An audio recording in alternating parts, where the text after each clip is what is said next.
السلام علیکم ورحمۃ اللہ وبرکاتہ نحمدہ ونصلی علی رسولہ الکریم اما بعد فاعوذ باللہ من الشیطان الرجیم بسم اللہ الرحمن الرحیم رب اشرح لی صدری ویسر لی امری واحلل عقدۃ من لسانی یفقہوا قولی الحمدللہ حمدا کثیرا طیبا مبارکا فیہ۔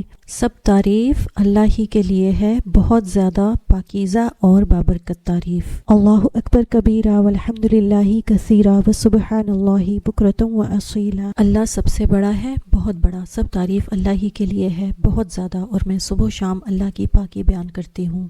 آپ سب لوگ کیسے ہیں؟ امید کرتی ہوں کہ آپ سب لوگ ایمان اور صحت کی بہترین حالت میں ہوں گے۔ آج ہم سورۃ الفاتحہ کی آیت نمبر 6 اور 7 یعنی آخری 2 آیتیں انشاءاللہ پڑھیں گے اور اس کی تفسیر پڑھیں گے۔ تو اللہ کے نام سے شروع کرتے ہیں۔ اللہ کی توفیق کے بغیر کوئی کام نہیں ہو سکتا، تو ہم اللہ تعالیٰ کی توفیق مانگتے ہیں کہ اللہ تعالیٰ ہمیں نیک کام کرنے کی توفیق عطا فرمائے اور ہمارے لیے نیک کام کرنے کو آسان کرے اور پھر اس کو قبول فرمائے۔ میں آپ کو بتاؤں کہ خوشی سے اللہ کے راستوں میں نکلنا ہمیں کئی اور مشکلات میں نکلنے سے بچا لیتا ہے۔ ایک صبر ہوتا ہے اختیاری اور ایک ہوتا ہے اضطراری۔ یہ اختیاری ہے، یعنی آپ اور میں نے اپنے لیے جو رستہ اختیار کیا ہے، اسے ہم نے خود پسند کیا ہے، اسے خود چوز کیا ہے اپنے لیے۔ یہ دعا کرتے رہنا چاہیے کہ اللہ مرتے دم تک اس کو ہم سے نہ چھینے۔ ایک حدیث کا خلاصہ ہے کہ تکلیفوں اور بلاؤں کی قدر تب آئے گی جب غیب کا پردہ اٹھے گا، یعنی جس دن ہم مریں گے اس دن ہماری آنکھوں سے غیب کا پردہ اٹھے گا اور اس دن ہمارے سامنے ساری حقیقتیں آ جائیں گی۔ آج آپ کو اور مجھے مختلف قسم کی پریشانیاں اور آزمائشیں جھیلنی پڑتی ہیں۔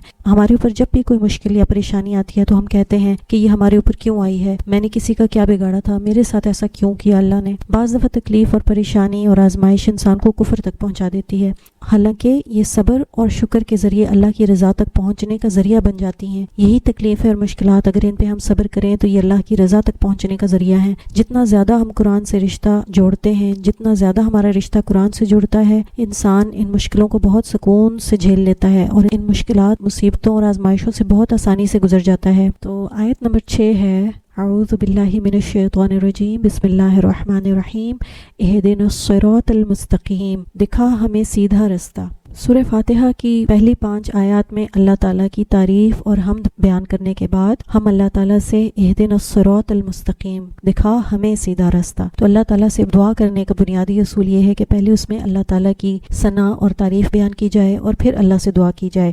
اور سب سے بہترین دعا جو انسان اپنے لیے اور اپنے گھر والوں کے لیے اور اب سب مسلمانوں کے لیے کر سکتا ہے وہ ہدایت کی دعا ہے۔ تو ہدایت کی دعا کرنا یہ ہمیں پتہ چلتا ہے سورہ فاتحہ سے کہ سب سے پہلے انسان کو اپنی ہدایت کے لیے اللہ تعالیٰ سے دعا مانگنی چاہیے، کیونکہ ہدایت ایسی چیز ہے جو اللہ تعالیٰ ہی دے سکتا ہے، کوئی انسان کسی کو نہیں دے سکتا۔ اور جب ہم دعا کرتے ہیں تو پھر اللہ جب ہمارے اندر یہ تڑپ اور یہ خواہش دیکھتا ہے تو پھر اللہ تعالیٰ ایسے ہی انسان کو ہدایت دیتا ہے جس کے اندر یہ خواہش موجود ہوتی ہے، جو ہدایت حاصل کرنا چاہتا ہے۔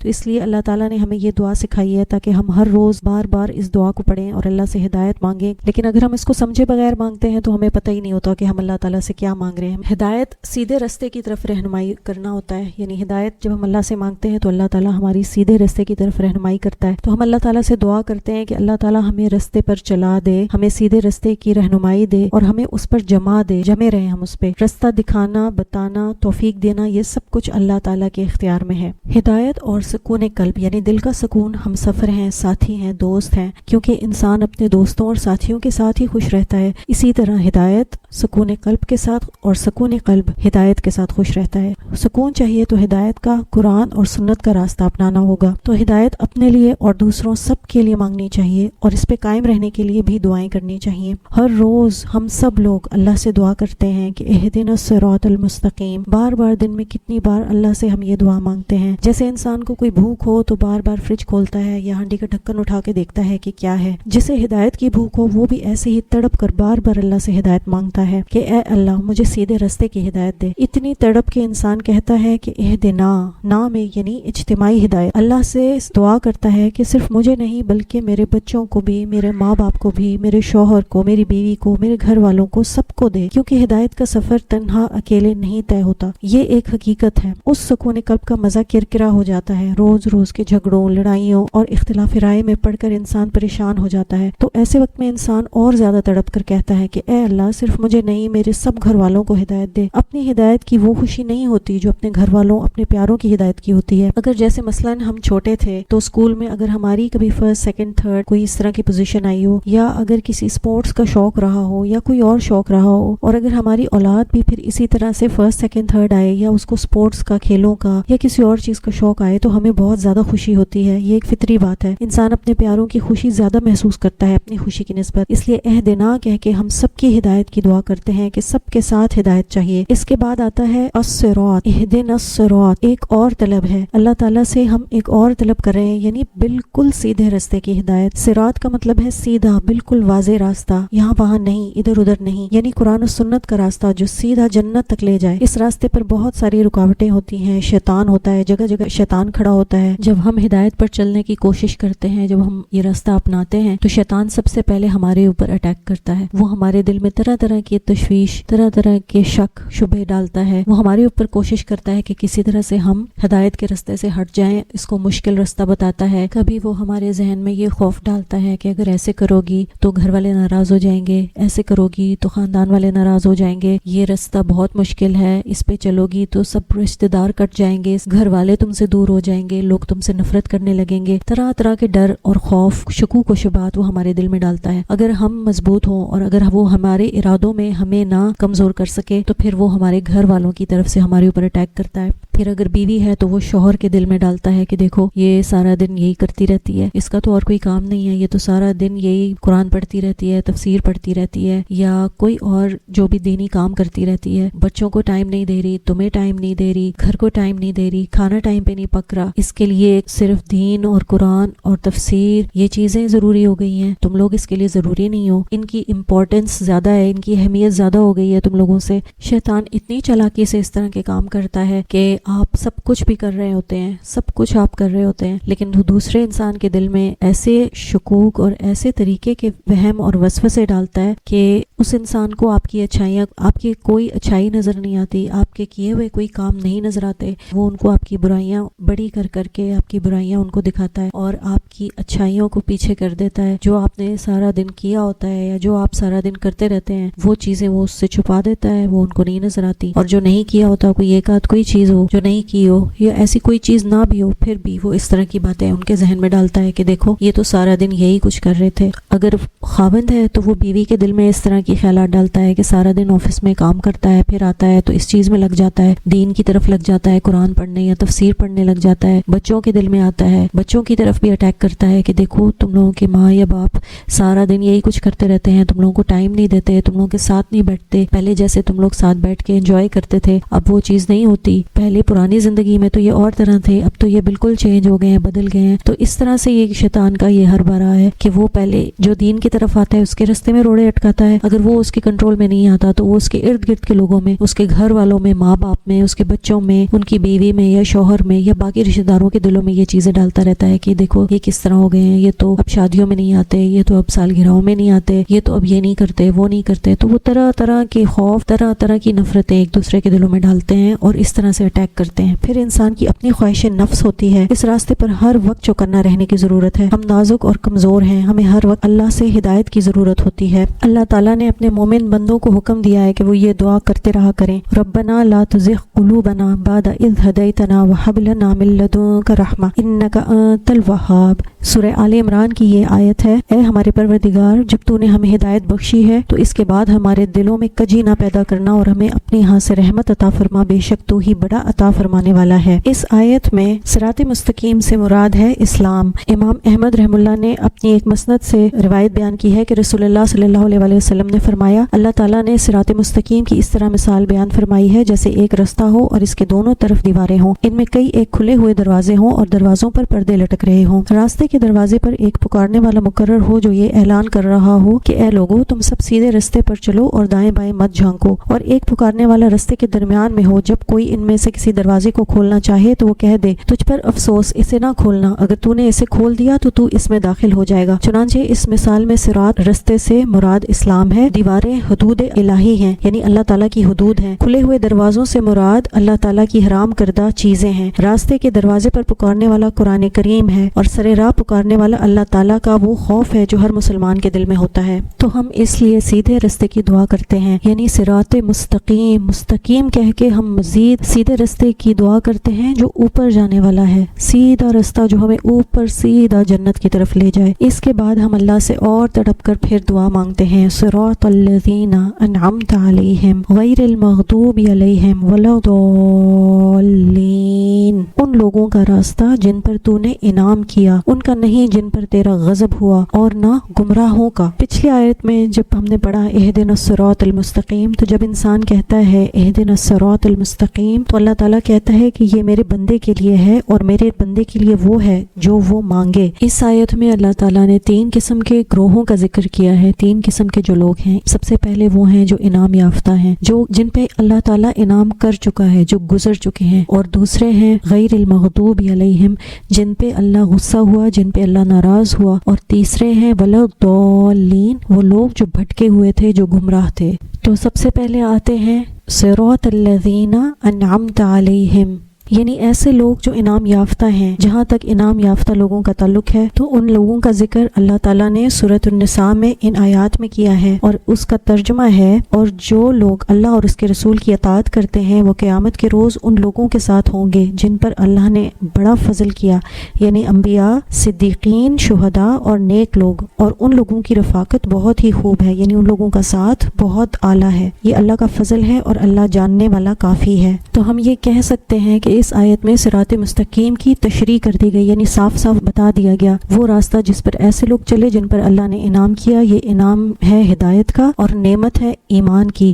یہ لوگ نبی ہیں، صدیقین ہیں، شہداء، صالحین، یہ سب نعمت والے لوگ ہیں۔ صدیقین میں ٹاپ پہ حضرت ابو بکر رضی اللہ تعالیٰ عنہ اور حضرت عائشہ رضی اللہ تعالیٰ عنہ ہیں، اور حضرت بی بی مریم علیہ السلام ہیں۔ شہید 2 طرح کے ہیں، ایک جو اللہ کے راستے میں جان دیتے ہیں، اور دوسرے علماء جو علم والے لوگ ہیں۔ صالحین وہ لوگ ہیں جو علم حاصل کرتے ہیں اور پھر اس پر عمل کرتے ہیں، اور نیک لوگ، یعنی ہم مزید تاکید کر کے اور تڑپ کے ساتھ اللہ تعالیٰ کو کہتے ہیں، جیسے ہم کسی سے کہتے ہیں میرے لیے ایک سوٹ لانا، پھر ہم مزید تاکید کر کے کہتے ہیں کہ بہت اچھا، بہت زبردست لانا، پھر کہتے ہیں کہ ایسا ہو جو پہننے میں بھی اچھا لگے، پھر اگلی دفعہ کہتے ہیں کہ مزید تاکید کر کے کہ ایسا سوٹ جو استری بھی نہ کرنا پڑے۔ تو اسی طرح ہم اللہ تعالیٰ سے کہتے ہیں صراط الذین انعمت علیہم، اے اللہ مجھے انعام والوں کا راستہ چاہیے، صرف اور صرف انعام والوں کا راستہ، جن کے لیے تو نے نیکیاں آسان کی، جن کے لیے تو نے جنت کا راستہ آسان کیا، ان کا راستہ جہاں سے خالص دین نکلا تھا۔ دین کی باتیں جتنا پیچھے جائیں گے وہاں سے ہمیں اوتھینٹک اور سچی اور خالص باتیں پتہ چلیں گی۔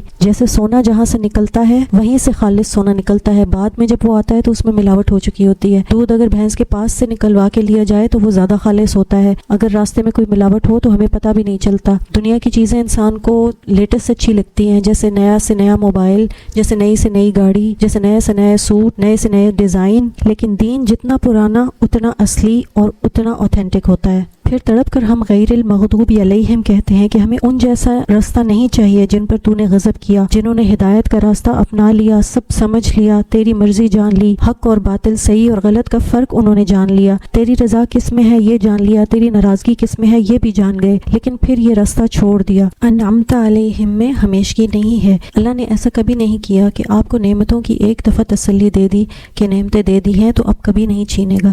نیکی کرتے رہو گے، ملتا رہے گا، چھوڑو گے تو تمہیں تمہارے مائنس پوائنٹ لگیں گے، منفی پوائنٹ لگ جائیں گے۔ اگر ہم کوئی نیکی کرتے کرتے چھوڑیں گے تو پھر ہم انعمت علیہم نہیں رہیں گے۔ ایک دفعہ ہدایت کے راستے پہ چلنا شروع ہو جائیں تو پھر دوسرا کوئی راستہ نہیں ہے سوائے چلتے ہی چلتے رہنا ہے۔ جیسے اگر کوئی پہاڑی ہے، سلوپ ہے یعنی چڑھائی ہے، اس پہ اگر گاڑی جا رہی ہے تو وہ گرم بھی ہو رہی ہوتی ہے، زور بھی لگتا ہے، مشکل بھی پیش آتی ہے، ڈرائیور بھی تھک جاتا ہے، پریشانی بھی ہوتی ہے۔ اب اس راستے پہ 10 باتیں سننی پڑیں گی، یہ بالکل اسی طرح ہیں جیسے آپ دین کے راستے پہ چلتے ہیں، تو اس راستے پہ پھر آپ کو پریشانیاں بھی آتی ہیں، مشکلیں بھی گزارنی پڑتی ہیں، تکلیفیں بھی ہوتی ہیں، 10 قسم کی باتیں بھی سننی پڑتی ہیں کہ یہ کیا ہو گیا ہے، وہ کیا ہو گیا ہے، ایسے کیوں کر رہے ہو، ویسے کیوں کر رہے ہو۔ تو پھر کہتے ہیں کہ چلو گاڑی تھوڑی دیر کے لیے روک لیتے ہیں، اور پھر گاڑی کو روکنے کے لیے ہینڈ بریک بھی لگانی پڑتی ہے، پھر اس کو روک کر ٹائروں کے پیچھے پتھر بھی رکھنے پڑتے ہیں۔ سلوپ یا چڑھائی کے اوپر کوئی کھڑا نہیں رہ سکتا، جو کھڑا ہوگا وہ منہ کے بل نیچے گرے گا۔ یہ رکنے والا وہ بندہ ہے